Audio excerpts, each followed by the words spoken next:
like this big issue topics, right, with mental health. It's been a weird stigma around it that I think there's been some athletes who've spoken out about those things and gotten the support they deserve. But there's not a lot of conversation around just the idea of having a very positive mental health state.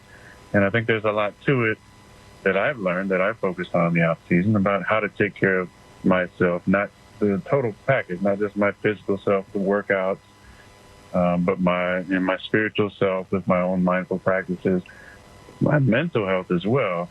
What's the best way to take care of that? And that's what I've been doing this off season. That's why I've taken the time I've taken and done the things or not done the things that I've done. And I'm very thankful for that time. Brendan, what did you make of what Aaron Rodgers had to say? Yeah, well, first, let me start by saying this. Going back to 2011, when I was on the campus of McLean Hospital, I spent 3 months in an outpatient program where I was diagnosed with borderline personality disorder. And one day I was sitting in a group therapy session called self-assessment, and sitting next to me was a young lady who had blood seeping through her arms. And that was the first time I heard about self-harming. And then there was another young lady sitting next to me who talked about taking her life the night before. And I couldn't believe I was having these conversations. And we all got up after. I went to Reebok's headquarters to go train. This was the year of the lockout. And they went back to work. One was a student, one was an insurance broker. And in that moment, standing in the parking lot, I saw 200, 300 cars out there. I said, oh my goodness, how many people are walking amongst us or living next to us, suffering in silence or suffering, and we have no clue. So at that time, I felt like we needed to have these conversations. We needed to put faces on these diagnoses and these conversations, and also voices, and make sure that we were pushing these conversations forward.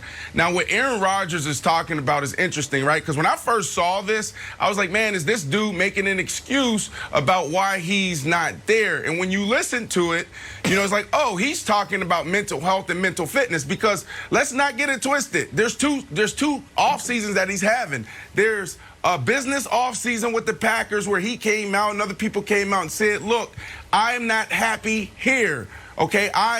I feel disrespected. So let's put that conversation on the side. Let's put it on the shelf. The other conversation, the mental health conversation, which is awesome. I'm glad that he brought it up, because we don't talk about it enough. Every time we cover the athlete, Naomi Osaka or any other athlete, the first thing we think about is physical, physical, physical. We don't talk about the thing that is 80% mental, and that's our mind. Right? So why don't we train our mind enough? Why don't we develop our brain if life in sport is 80% mental? So Aaron Rodgers is right. There's one side of the spectrum that is impairment, and on the other side of this spectrum, we're talking about performance.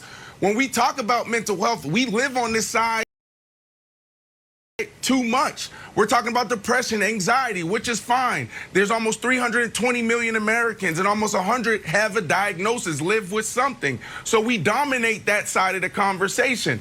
What about prevention? What about intervening early? Well, that's what my passion is about, is how do we shift the conversation to mental fitness? Aaron Rodgers in Hawaii taking his time off, because the NFL is, when they talk about performance, anytime you're in a performance-based business, it is a toxic environment. Every day, it's about performance. What have you done for me lately? If you're not performing well, they're going to ask for you to take a pay cut. If you're not performing well, you may be cut. You may be the guy that's walking out that day with a garbage bag filled with all of your stuff that was in your locker. Not a box. They're not shipping it. You have a garbage bag or two. Clean out. We'll see you tomorrow. And then in the next hour, there's another guy wearing your jersey with your nameplate and replacing you in the locker room. So this conversation is needed, Wilds and Nick, because this is important. And what Aaron Rodgers is highlighting is the difference between impairment and performance, mental health and mental fitness. So it should be a conversation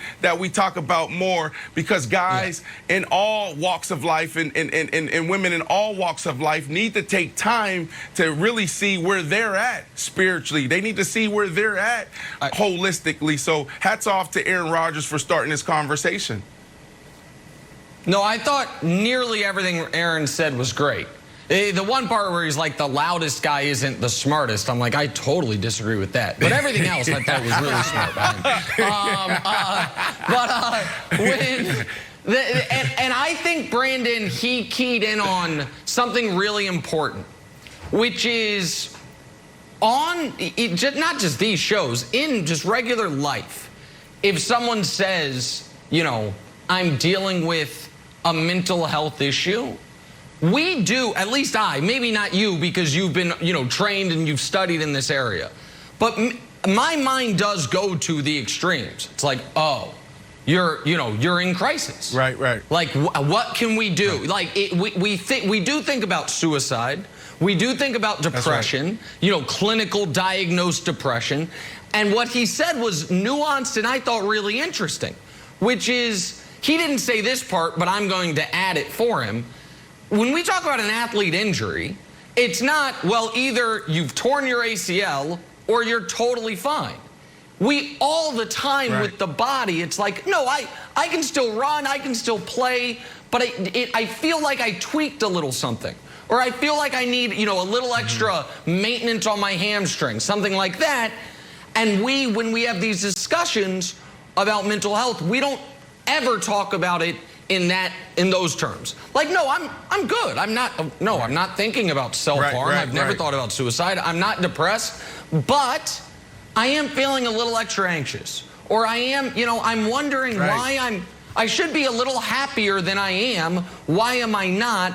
Let me, you know, kind of dig into that. And I think it was, you know, it took a certain type of bravery for Kevin Love a few years ago to say, listen, I'm dealing with depression. Took a certain type of bravery for Naomi Osaka to be like, you guys don't understand why these press conferences are so tough for me. This is a different type of thing from Aaron. It's not so much bravery as much as it is just helpful in moving the conversation to, he's not saying I'm depressed. He's saying, no, I just wanted to do a little tweaking. That's exactly right. I want to do a little maintenance. Right. No, you're 100%. I love what Aaron Rodgers is doing. Like you said, you're pushing the conversation forward, right? New movement equals new language. The stigma around mental health, it's like debilitating. But if we start saying mental fitness, it changes how we approach it, how we talk about it. And I'm not trying to use this as an opportunity to talk about me or my company, but right now we have, over the month of July, we're going to have 100 pro athletes training here. We had Ja Morant come in yesterday. We'll have Anthony Edwards come in. We have the Shaquille O'Neal sons training here. That's on the basketball side. And I probably have a list of 20, 25 other NBA guys that will be training here in their offseason, on and off, a week here, a week there. And on the football side, we'll probably have so many guys. We've had Myles Garrett already here, Jarvis Juice Landry, Amari Rodgers, the rookie that just walked by my door here. So I say that because here we have mental health practitioners on site. Like, that's what we're doing, is pushing the conversation forward. Like, don't wait until it's too late. Don't wait until you're suffering. You need to be proactive right now, because when you talk about the stress and the pressure on all people, but specifically pro athletes, you better get ahead of it. So one of the things that we do here, Wilds, and I just want to throw it to you because I don't want to turn this into a House of Athlete thing, but on Wednesdays, like tomorrow, when Ja Morant come in here and Jarvis Juice Landry come in here and Leonard Fournette come in here, they can't do anything physical. It's all mental health. It's called Mental Fitness Day. So we have group therapy, that self-assessment group that I just talked about. You'll see a group of guys doing that, the college athletes, the pro athletes, and then general population and focus groups. We have recovery and we have Vinyasa Flow. If you want to go pound some weights and go run, you can go find another facility. But it's important as people and athletes to make sure you're proactive and you don't just live in a space of health and wellness, but also just performance, because it's important to be on both sides of the spectrum. So it's an important conversation. I'm glad that Aaron Rodgers is pushing the conversation forward. All right, and I had a question for you, Brandon.